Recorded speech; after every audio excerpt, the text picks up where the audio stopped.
Buenas chicos y chicas, continuando con el video en el cual estábamos trabajando la codificación para lo que son los objetos de profesión, género y persona.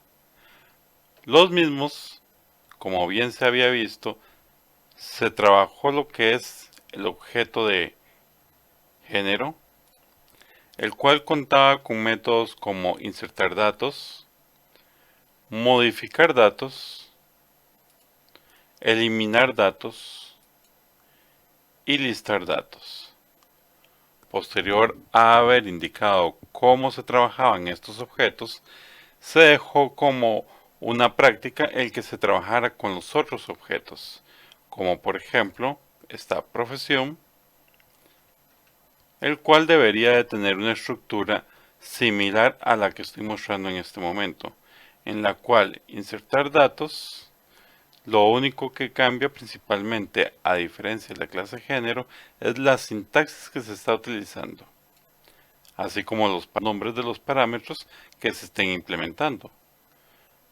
E igualmente en lo que es modificar datos, eliminar datos y listar datos. Como pueden ver, los cambios entre profesión y género son mínimos.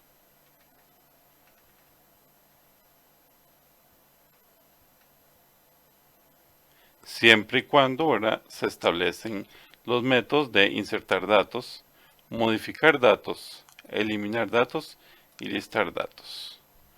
Por último, tendríamos lo que es la clase persona. La clase persona, si bien maneja la misma estructura que acabamos de mencionar, esta varía tal vez un poco en relación a la cantidad de parámetros que se deben de ingresar en los métodos, dado que es prácticamente una tabla de mayor tamaño.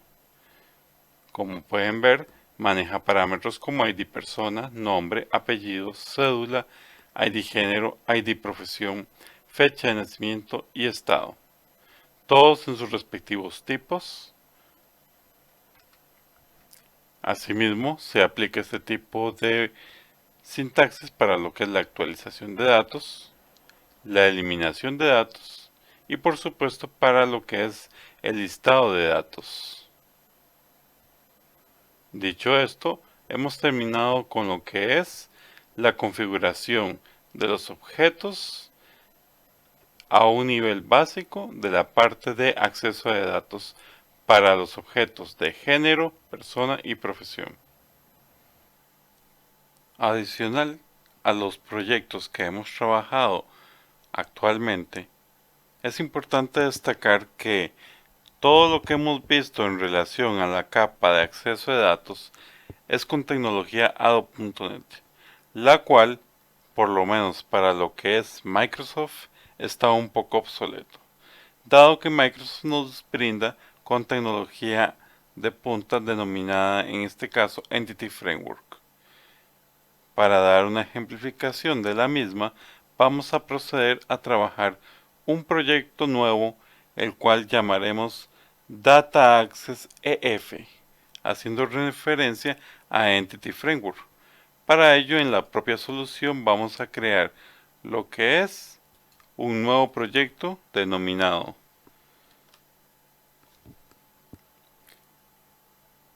Class Library Data Access EF. Una vez establecido este proyecto como público, procederemos a lo que es la eliminación de la clase que viene por defecto.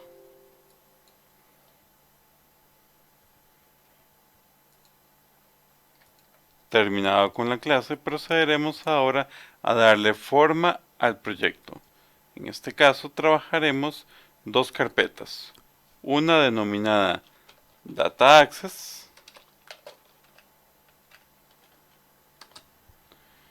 y otra denominada Modelo.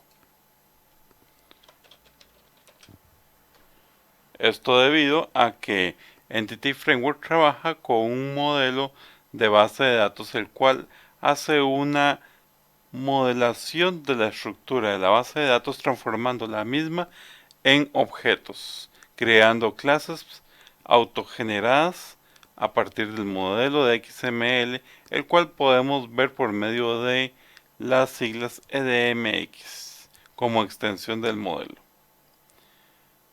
Para hacer esto un poquito más claro, entonces procederemos con la creación de nuestro modelo, un modelo de Entity Framework. Procederemos dentro de la carpeta a crear un nuevo objeto. Este objeto, dado como lo acabamos de mencionar, va a ser un objeto de Entity Framework conocido como Ado.NET Entity Data Model. A este le llamaremos Práctica Model. Le damos a agregar. Establecemos uno de los tantos objetos que nos permiten crear para este modelo.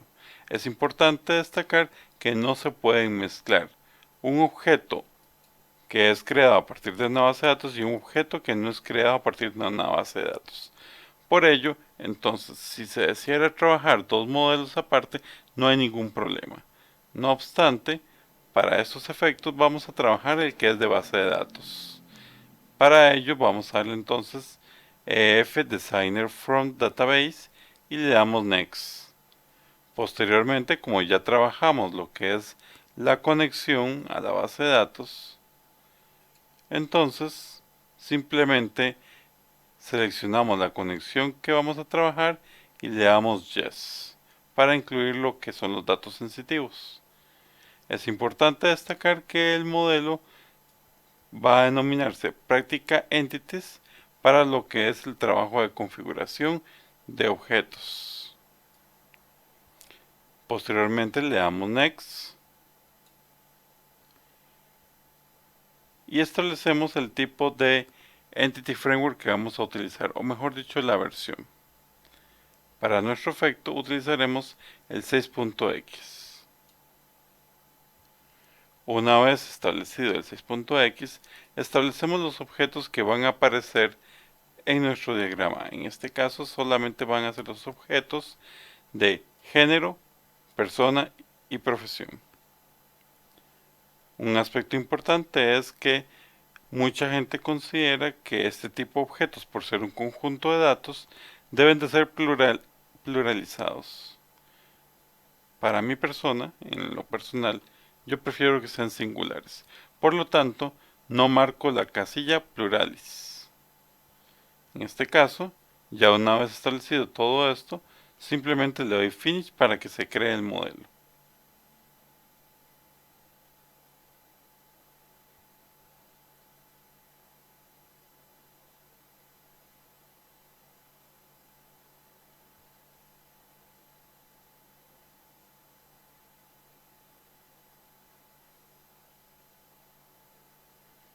Procedemos a darle OK. Esto es para aceptar todos los cambios que está generando el modelo que estamos diseñando. Mismo modelo que ustedes pueden visualizar en este momento en pantalla. Es importante destacar que este modelo que estamos trabajando, si bien lo tratáramos de visualizar por medio de un Automatic Editor Selector XML, podemos ver que el mismo es simplemente un conjunto de XML, de objetos de XML, que indican la estructura que estamos trabajando en nuestro objeto, siendo este el diagrama de base de datos que estamos visualizando en pantalla en este momento. Una vez finalizado esto, procederemos a guardar y posteriormente a compilar los objetos para que el compilador termine de hacer su creación y salvado de datos.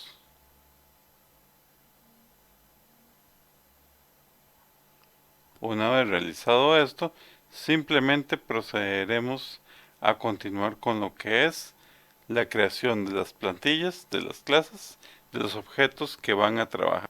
En otras palabras, los métodos de manipulación de datos de cada uno de los objetos que estemos trabajando. Buenas noches.